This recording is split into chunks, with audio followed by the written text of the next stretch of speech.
Hey, what's up, guys? We are in the Audi RS3 LMS right now. We are doing a flying lap on the default setup. We're gonna take some data here on the default setup, analyze that lap using RST software, and then we're gonna make some setup changes and see if we can improve this lap time. We're at the Blister Berg, new track by Sector 3 in Race Room. Awesome track. You can see how many elevation changes we have here and some blind apexes.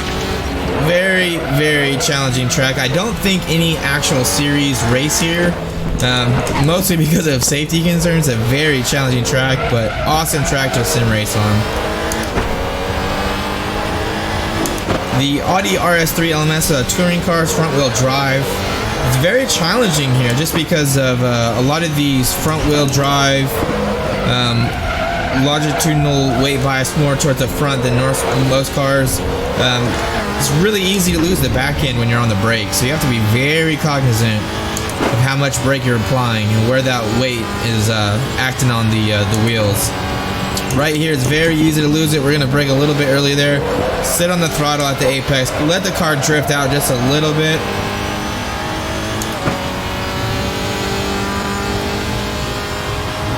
Easy to lose it here also.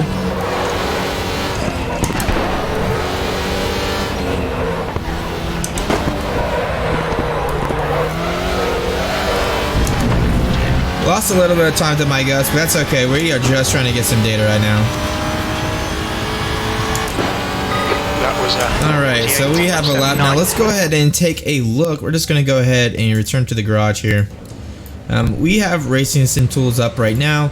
We have a lap already loaded. This is the lap we just ran. But before we do anything, we need to set the car parameters. Right here you can see we're 1 on everything. So let's go ahead and adjust that. I'm just going to take this off screen, adjust the car parameters, and then bring it back on here so we can follow along. So for car tire diameters, I'll show you how to do this, but for right now we'll just put 600, 650, and you kind of have to guess, but I'll show you how to look at the data so that you can determine what they're going to be.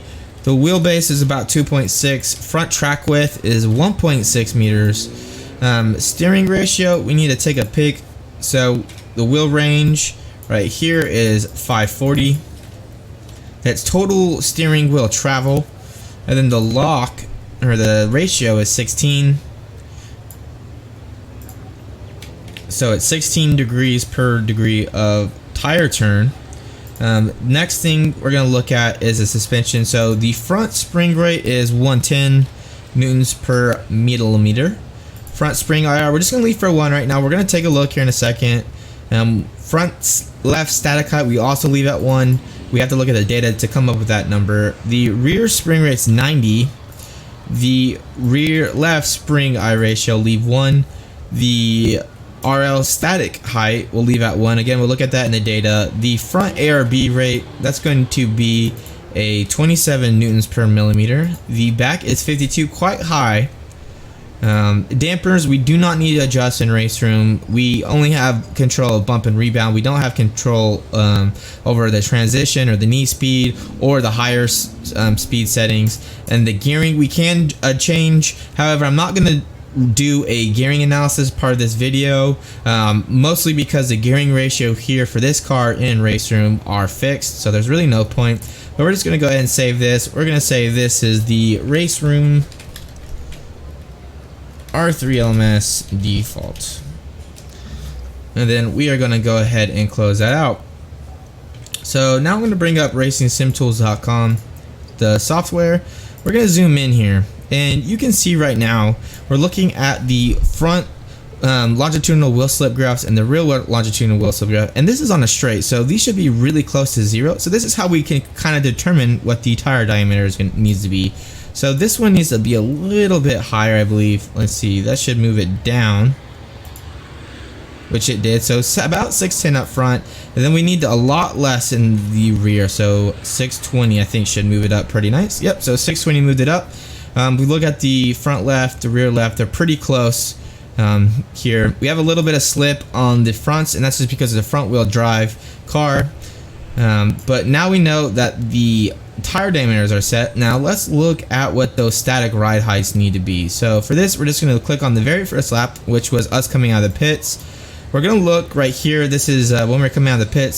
So this is going to tell us roughly, because we're at a low speed, we're moving out of the pits at a very slow rate. It's going to tell us more or less what the neutral position of the coilover is. And for the front, it's right around 32. For the rear, it's right around 25.5. So we're going to come in here, enter 32 and 25.5. And now if we come and look at the component wheel loads, we should have some numbers here. Let's go back to the lap in question, and you can see here pretty much the neutral points right at 0. If we have a turn, we have proportional deflection here, so that looks like a good point for the static ride heights. So the only other thing we got to figure out is what the IR ratios are, the installation ratios. It's the inverse of the motion ratio. It's basically telling us how much we travel versus wheel movement we have to calculate wheel loads. Normally we know the spring loads, that's why we input them in the car parameters, but we are more interested in the wheel loads because that's the load at the actual tire. To do that, I normally go to suspension and look at the pitch and roll gradients. So normally for most of these cars, if you look at 0 pitch and 0 acceleration, on the x-axis, you should be more or less right around 0 pitch. You might have a little bit of rake in this car. If you did, you want to be a little bit above, but right around 0 is a pretty good indication of where we need to be. If you look at the roll gradient, it's pretty high. It's at 0.88, and that just means the car is not very laterally stiff. It likes to roll a lot per degree of G-force. But that's pretty typical of these cars. They have a little bit higher center of gravity. I actually talked to Sector 3, one of the physics devs, and he actually confirmed that they should be right around 0.9. So we're pretty safe to assume that our IR ratios are correct. So we're just going to go ahead, again, save that as the default, and we should be good. So let's go ahead and look at the data. Now that we know our car parameters are all set, let's look and see what we can find. So one thing I really noticed during that last lap was it was very hard for me to get on the brakes and not lose the back. And that could tell me two things. One, that could tell me we just don't have a lot of weight on the back. Or two, I might be locking up my rear wheels, which is causing the back to swing out like that. So let's just go ahead and look at the differential tab. That's going to tell us our longitudinal wheel slip. And then let's just look at it turn by turn. So if I click here, it's going to zoom out and show me the overall laps. But we want to do this turn by turn to kind of see what's going on. So here you can see the blue trace. That's going to be when we're on the brakes. And you can see here our rear left wheel slips 200, which means that the tire is basically stopped turning. And you can see the fronts, we only have a 3.5, 3.33 wheel slip longitudinally. So that is a very good indication that my back tire wheels are locked completely up, which is going to cause that behavior that we were mentioning before. So I already know that I'm probably going to want to move the brake bias up, but let's look at some of the other turns. If it's just one turn we're getting locking like that, it's probably not a big deal. If it's 3 or 4 turns that we're doing like that, then it's probably an indication we need to move it forward. So moving to the next turn here, just looking for another blue point. Here you can see the front tire is right around 4.71, 4.4. The back 15% or higher, so we are locking the rears up more. So again, that's indicating I need to move it forward. Again, same thing here. We're locking up those rear wheels. So we've looked at 3 corners. Out of those 3 corners, we're locking up the rear wheels. So one of the things that I'm going to go ahead and put, and I like to keep a notepad open just to have an indication of all the changes that I'm going to be making. So let's just bring that up right here. So we're just going to say move brake bias forward. All right, so that's the number one thing that we're going to move. And we got that by just looking at the longitudinal wheel slips under the differential tab. The differential, we're getting quite a bit of unlocking. However, how you set the differential for a front wheel drive car and a rear wheel drive car is completely different. And I'm pretty happy with the differential on this car, so I'm not really going to adjust with it. In future videos, trust me, we'll do some differential analysis. We'll look at the driven wheel speeds to see if we're getting unlocking or locking. But I'm just not super comfortable talking about it for a front wheel drive car, so we're going to skip it. So damper speeds, this would be good if we had adjustment over the high speed settings, but we don't here in Race Room. So we're gonna kind of skim over that. One thing that we can look at though is the component wheel loads. So these are gonna measure the force that the ARB places on the wheel loads, the force the spring places on, and then what the damper places on it. Typically you want to do this for like a medium to long corner where you reach steady state. You can get some kind of noisy data whenever you're looking at it for really tight short corners. So I'm going to look at this corner right here, this top right corner. This is a long sweeping corner. I think it goes downhill a little bit, but it's typically where I'll lose the back end. So I'm just going to find out where, if I zoom in here, you can see the blue line. That's our ARB. So you see how when right here it's kind of moving downwards, or it's kind of moving, and that's proportional to the deflection of the car. So as the car rolls, the ARB is going to place a force, and that's what that's indicating. So we want to look at where that line is basically flat, and then in the middle of that. So right around here is where the car is definitely in steady state, and that's right around where we're apexing. And what we're looking at are the total loads. So if we look at right here, the front left, we have about 2,300 newtons, 18 on the rear left. So we have more load on the front left tires than the rear left tires. But this is a left-hand turn, so we're more interested on the right-hand tires. So if we look at the right-hand tires, the front right we're at 2,700, the rear right we're at 3,100. So we have more force on the back tires, which means we're probably gonna overload that rear tire sooner. So what we can do is we can adjust our springs or our ARBs or our dampeners that remove that rear load just a little bit, move it to the front, and that's gonna make the car feel more balanced.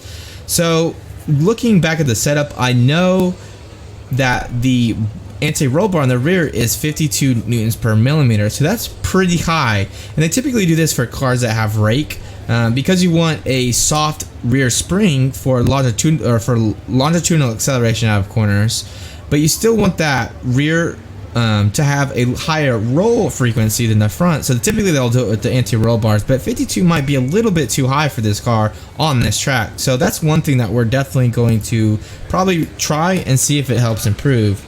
So we're going to say reduce the rear anti-roll bar.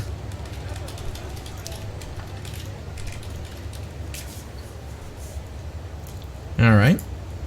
So that should make a pretty big difference there. So suspension coming to here, again, our roll gradient's pretty high. We should probably try to get that down just a little bit lower, but more interested, what I'm interested in is the pitch gradient. 0.3 is really high. And why that's important for this touring car is it means the car is really going to dive under braking. And that's really what's going to cause us to lose some of that load on the rear tires. So what we should do is maybe increase the front roll height, and that's going to cause us to not have as high as a pitch gradient, or we could stiffen up the fronts. One thing I want to look at before making that determination is just to see what our rake is. So I'm just going to come into aero, I'm going to look at the ride height, and that's going to tell me this graph right here what the rake is. So right here, when I felt like I was really losing the car, you can see this is where I'm on the brakes right here. And the way you can tell is this is a speed graph, and you can see this is where the point of deceleration is really starting to happen. And my rear ride height is roughly 34 millimeters higher than my front, so I'm having a ton of rake in the car. So I think what I'm going to do is, instead of increasing my front springs, I'm going to raise the front ride height just a little bit. And typically you don't see this, but in a touring car where you're front wheel drive, it's actually pretty common. So we're going to raise the front ride height just a little bit. And especially since we don't have a lot of downforce in this car, it's okay to have a rake where the front's a little bit higher than the rear. So let's go ahead and look at the damper histograms. One thing we're going to notice is the zero node on the rear is really high, and that's just because, again, we don't have a lot of weight here. But on the look at the front, the zero node's 11%. That's really low, and that's just because all the weight's on the front. So what I'm probably going to do is, I'm never going to get this 37 down to be equal to the front just because of the longitudinal weight bias. But what I can do is increase the front just a little bit. So what I'm going to do here is I'm going to increase front dampening just a little bit. Decrease rear.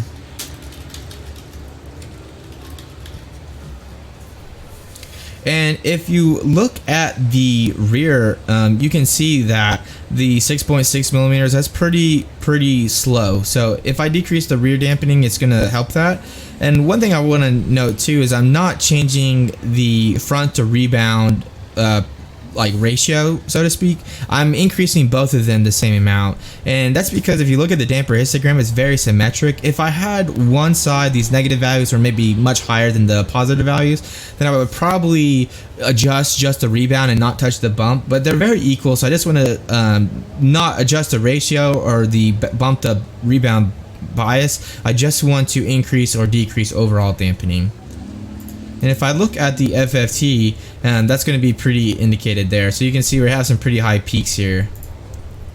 Traction circle, we're getting about 2 Gs out of this car, so pretty good. You can see here on the top right graph, this is the speed versus longitudinal acceleration. Normally what you would want to see is a slope right here, but you can see there's pretty much a wall, and that's just because this car does not really gain a benefit in improved longitudinal tire grip with increased downforce. It just doesn't produce enough downforce to make a difference at the higher speeds. So again, increasing that front ride height is going to help us not have the oversteer when we have a lot of we don't have a lot of weight on the back, and we're not really going to be losing out because we're not really generating a lot of downforce in the first place. Gearing, we're not really going to adjust. Again, we can't because the car is fixed, but the car is producing right around 350, it looks like, horsepower. Pretty linear power range here. It looks like we're sticking right in the power range of 4,000 to 6,000 RPMs. Okay, so next thing is aero. We're just trying to see if we're getting any bottoming out. It's okay if we bottom out a little bit, but we just don't want to be continually bottoming out. So if we look here,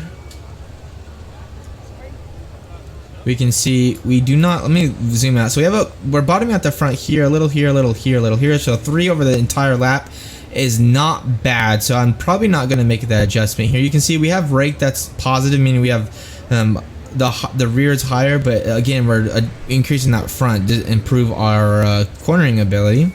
So let's go ahead and go to temps, tire temps. So the front top graph is going to tell us what the temperature gradient profile over the tires are. And if you look at the right here, we have the left value, a bar, and then the right value. The left value is whatever my cursor is at.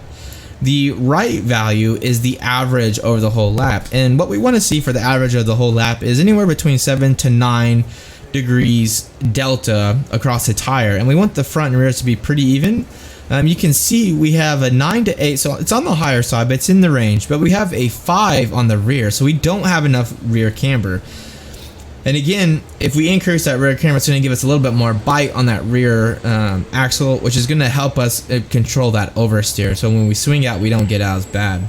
Looking at the bottom graph, this is going to tell us the pressure, and it's looking again at the temperature gradient to see if we are overinflated, underinflated. And looking at the lap average on the right, you can see our fronts are okay, the rears are slightly overinflated, so we need to decrease the rear tire pressure some. And that's pretty much it. We can look at the track states.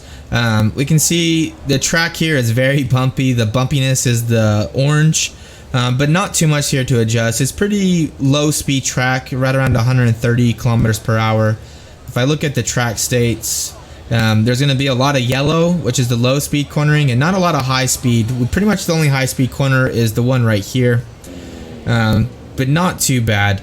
Again, one thing to note too is that was the corner that I was losing the back end, so I'm probably going to increase the rear wing some, and then we can compare that by looking at the aero. So if I come to aero, come to downforce here, again, we want to look at this high speed corner right here, right around steady state.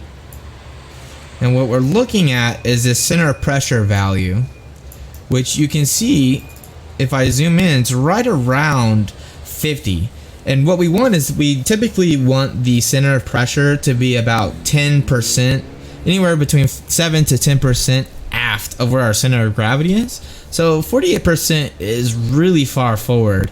So if I increase the rear wing, that's going to shift it back, which is going to make the car feel a little bit more stable when cornering. So again, that's a thing that we're going to adjust right here. So looking at all that data, those are the 6 things that we came out with. Typically, you don't want to do 6 all at once. However, I've been doing testing before this video, so I already kind of knew what I was going to want to do anyways. So I've already made a setup with these adjustments on here, but let's just go over them again. Number 1 is we're going to move the brake bias forward. 2 is reduce the rear anti-roll bar. 3 is raise the front ride height. 4 is increase the front dampening. We're going to decrease the rear dampening. We're going to 5 decrease the rear tire pressure, and 6 increase the rear wing. So I already have those setup adjustments here for my RST Audi R3 setup, RS3. So if I do that, we can see here we've increased the front dampening, decreased the rear. We added some wing here. We decreased the anti-roll bar in the rear. We increased the front ride height just a little bit. We increased the rear wing. We moved that brake bias from about 55% up to 60%. And that's pretty much all the adjustments we had right there. So let's go ahead. We're going to go back out on the track with these adjustments. We're going to record the data. Again, we just leave RST up. It's going to register that we went back in the pits, made setup adjustments, and make a new session for us. And then we are going to load it up.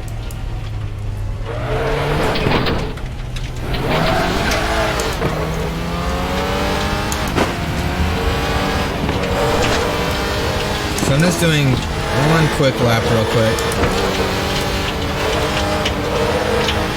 Car feels way better already. I can be a lot more aggressive on the brake. The rear is a lot more compliant. I can still break it loose if I need to get around some of these corners, but it's not trying to kill me if I'm late on the brakes.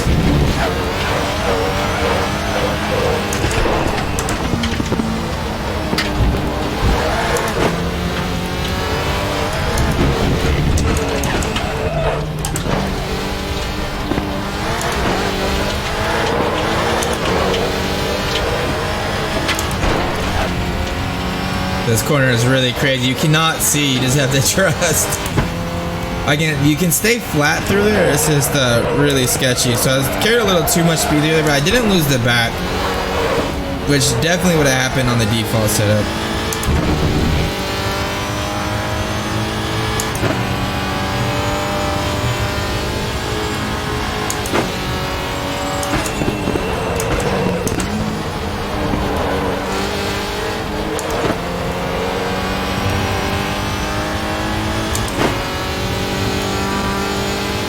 Alright, we have to be very careful right here. It's downhill.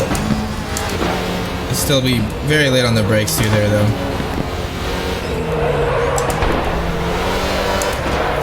On the throttle nice and early. Carried out a little bit too much. Got on the throttle a little too early there, but we didn't lose the back.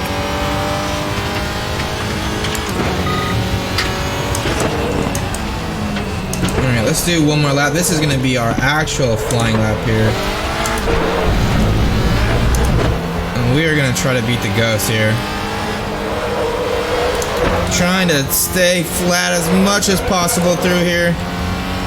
Already way up on the ghost.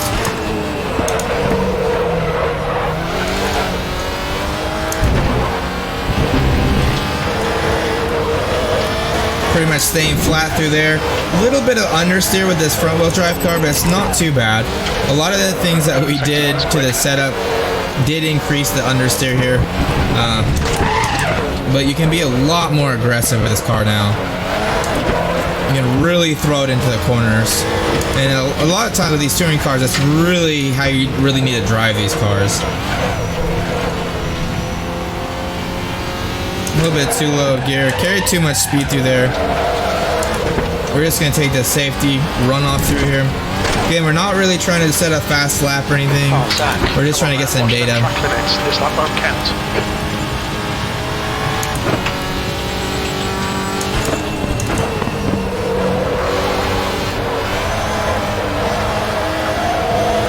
Very easy to stay flat through there. I was having an issue before with the back coming up there, especially if I broke too late. This is really easy now.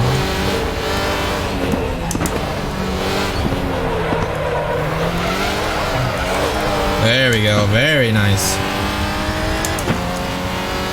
Fairly good lap through there. Killed the Ghost.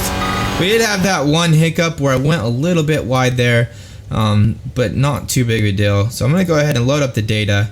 We're gonna load in, I think I already have the version of my tune set up. Let's just see and make sure.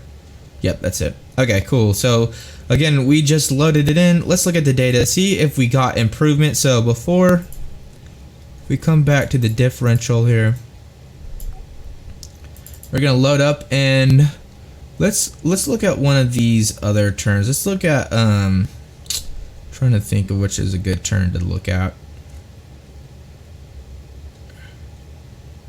So this is probably a good one to look at. This is one of the main turns here. You can see we have that rear locking still, but now we've locked up the front as well. So we're not going to get oversteer, and the car is just going to lose grip completely. Another area right here. Let's compare this to the lap before. So if I look at this, you can see. Look at the back. So you see these clips right here. This is where the rear tire is locking up. And that's gonna cause, again, the car to oversteer. So and the front is, you know, it's not locking, but we do have some slipping there. If I look at after the adjustments, let me screw back. That's in the actual turn. We have this little lock right here. That's probably just hitting like a little bump or anything. You can see the rest of the turn is nice and flat. So we have more locking up front than we do rear, so we're not going to be losing the back. We do lose the back right here because I shift down. I like to get the back to lock up just a little bit. This is so I can get a really nice turn into this corner and get a really good exit. So a little bit of locking there, but that's kind of intentional. So a lot less locking by moving the brake bias from 55 to 60, which is what we want. It's a lot easier to be aggressive on the brakes. Let's look at the wheel loads now. Again, we were looking at it here before. And let me find a good spot to look at this data. So this is probably about the same spot we were looking at before. Before, the rear had a higher load, which would cause us to exceed its maximum grip sooner. If we look up now, the front actually has a higher grip. So we increased the rear wing, we increased the front ride height. Those are all things that are going to cause, and we also increased the front dampening, decreased the rear dampening. These are all things that are going to cause us to move that load up more front, so that we'll exceed the front a little bit sooner. So you can see before, I think we were 1,000 higher on the back. Now we're within 500, so we're much more closer to even. That just means the car is going to have a lot better cornering balance in the turn. So you want to get these numbers as close as possible. If I wanted to get really nitty gritty, I could maybe increase the rear spring just one click, or maybe increase the rear dampers like 1 or 2 clicks, or increase the rear ARB 1 click. But to me, the car felt really good. I like a little bit of understeer in my cars, especially at a track like Blister Berg. Having the added stability, it's not a fast track. You just need to not die basically and hit any of the sausage curb. So I like a little bit more stability margin through there. So I'm gonna leave it where it's at. If we come to the suspension tab now, so before, what we were getting more or less 2 Gs. You can see we're getting a little bit above 2 Gs, but right around 2 Gs. If I look around here now, I'm getting a little bit higher. So I'm getting around 2.5 Gs on our second lap. So we know that the setup adjustments increased our lateral load capabilities, or lateral G-force capabilities of the car, which means we're going to be pulling more G's through the corners, which means we can carry more speed, which means we're going to be a little bit faster. And if we look at the old lap, again, we were at 1.5. Now we're pretty consistently right around 2 for some of these corners, still around 1.5, but those are probably some lower speed corners. We're pulling right around 1.5 G on braking.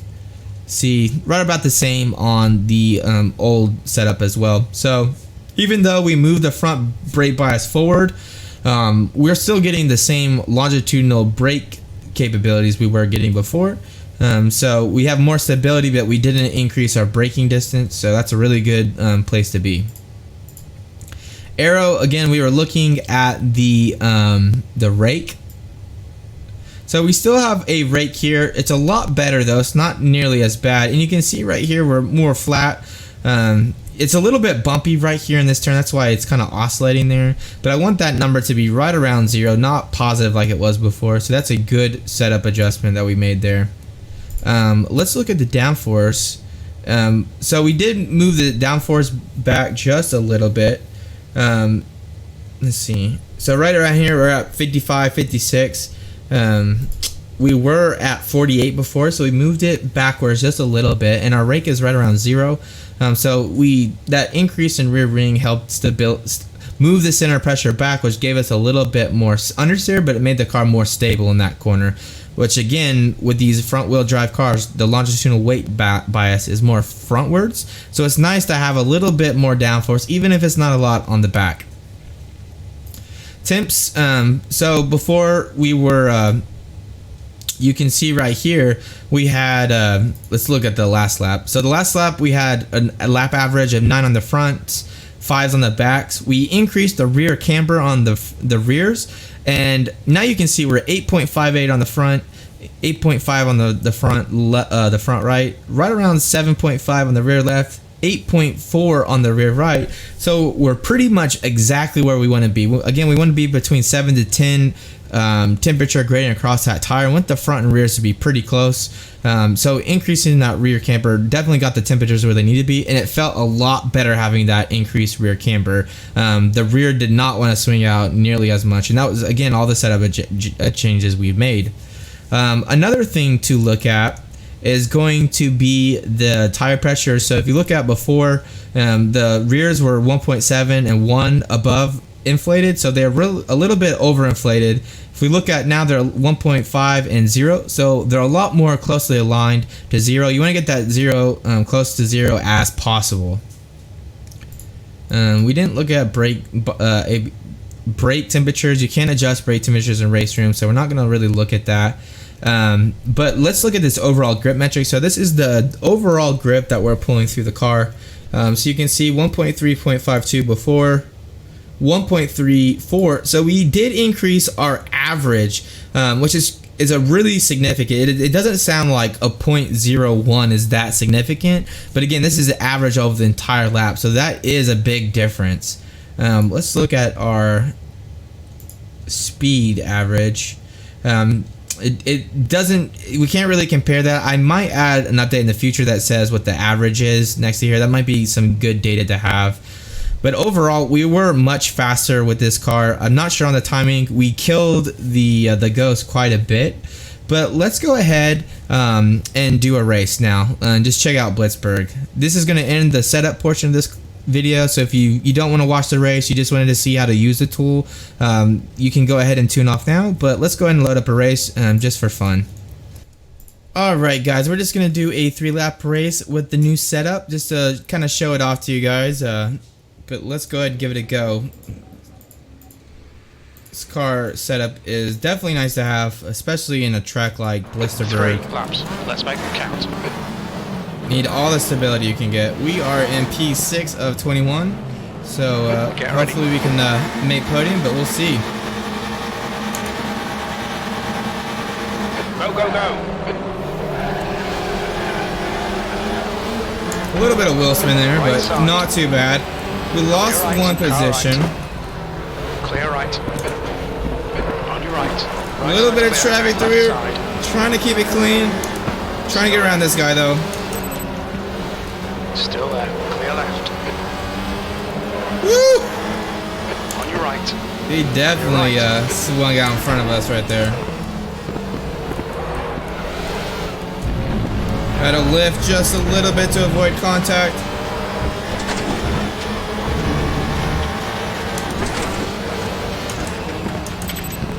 All I can see is bumper.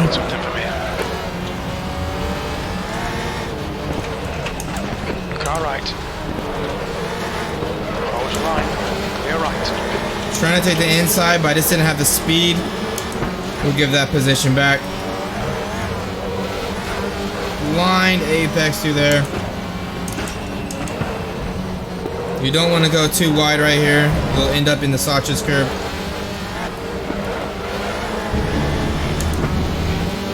Alright, let's go. P5, up 1 position from our start. See if we can keep it going. Get a few more. On your left, clear left. Add a brake to avoid contact through there.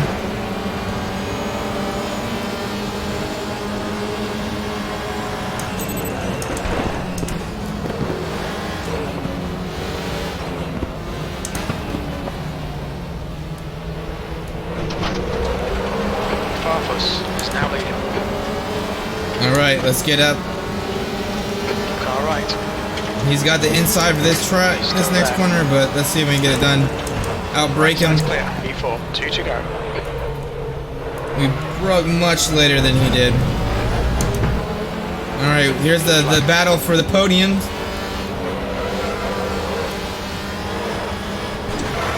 We'll hit that Zeraxx curb, unsettle the car just a little bit. Car right. Hold your line. Hold your line. Ooh, I got a little tap from the side. Car right. Right side. Lost clear. 2 positions. This is touring car racing right here, guys. This is awesome.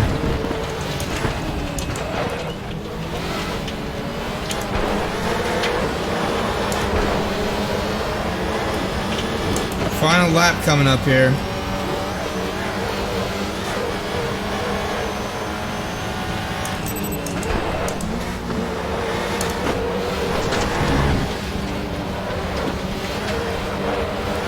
Oh, he's in the dirt. He's in the dirt. Right side. Nice. We will take the run through here. Clear right.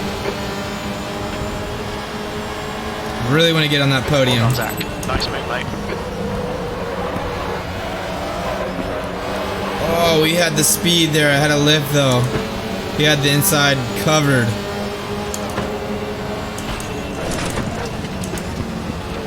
Car right. Clear right.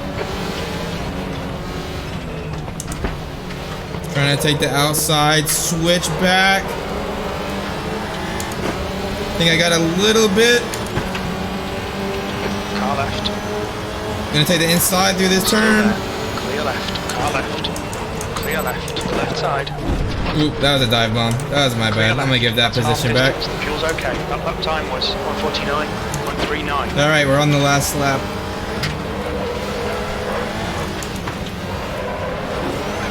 You can really tell how aggressive I'm being. You can really throw this car Car right. with Right this side setup. clear.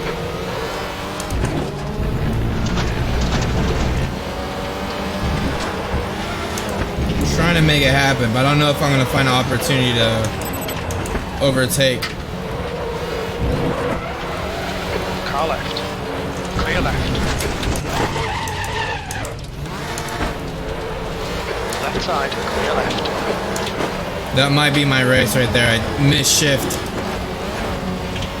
I got a guy all over me too.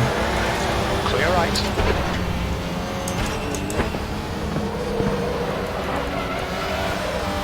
Benani is now in the lead. Woo! Slow in, fast out. Keep the inside line covered. Here we On go, your right. P2. Right side's clear. They were battling and it cost them. Let's see if we can get this P1. We're going to take the Car right. inside. Clear right. Really aggressive. Really aggressive. Left side. Clear left. Oh man, here we go. Let's see if we can hold on to it. Gotta cover the inside here. He's definitely trying to find some room.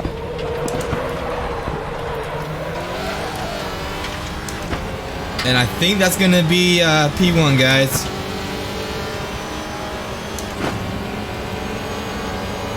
Nice. Zach, great win. You deserve that today. Great car. Great fun. If you do not have Blister Berg yet, please get this track. This car on this track is a phenomenal drive.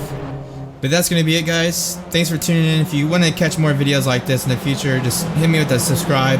I'll try to post them on a more frequent basis. We're working on another video series for the typical type of theory behind different setup adjustments. But these are just showing how I use the tool and then a race at the end. But thanks for tuning in, guys. I will check you guys later. Have a good day.